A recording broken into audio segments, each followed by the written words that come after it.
नमस्कार, आप देख रहे हैं दुनिया की बड़ी खबरें और आज की सबसे बड़ी डिप्लोमेटिक हलचल आई है भारत के पड़ोस से। एक ऐसा बयान जिसने दिल्ली से लेकर ढाका तक राजनीतिक गलियारों में हलचल मचा दी है।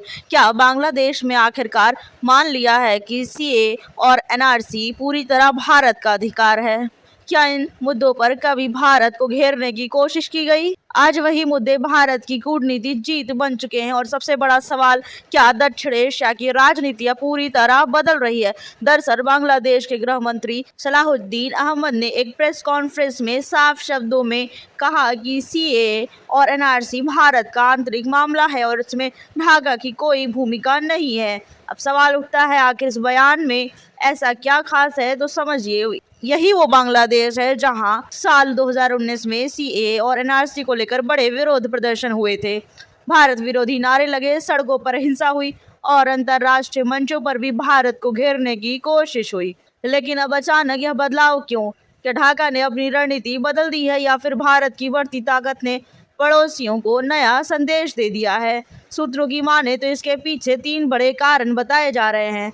पहला कारण, आर्थिक दबाव। बांग्लादेश इस समय गंभीर आर्थिक चुनौतियों से जूझ रहा है। विदेशी मुद्रा भंडार पर दबाव है, महंगाई बढ़ रही और ऐसे समय में भारत से रिश्ते खराब करना ढाका के लिए आसान नहीं है। दूसरा कारण, सीमा सुरक्षा। बांग्लादेशी गृह मंत्री ने यह भी कहा कि बॉर्डर गार्ड बांग्लादेश यानी बीजीबी को हाई अलर्ट पर रखा गया है। अब सवाल यह है कि अचानक सीमा पर इतनी सख्ती क्यों? दरअसल ढाका को डर है कि अगर भारत में एनआरसी की प्रक्रिया तेज हुई तो अवैध घुसपैठियों का मुद्दा फिर से गर्म हो सकता है।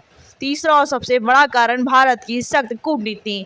प्रधानमंत्री नरेंद्र मोदी और गृह मंत्री अमित शाह लगातार यह कहते रहे हैं कि भारत अपनी सुरक्षा संप्रभुता पर कोई समझौता नहीं करेगा। और अब ऐसा लग रहा है कि पड़ोसी देश भी यह संदेश समझ चुके हैं, लेकिन कहानी यही खत्म नहीं होती। अब सबसे बड़ा सवाल यह है कि क्या यह सिर्फ कूटनीतिक बयान है या फिर दक्षिण एशिया में नई राजनीतिक लाइन खींच रही है? क्योंकि एक तरफ बांग्लादेश इसे भारत का अंदरूनी मामला बता रहा है तो दूसरी तरफ सीमा पर निगरानी भी बढ़ा रहा है।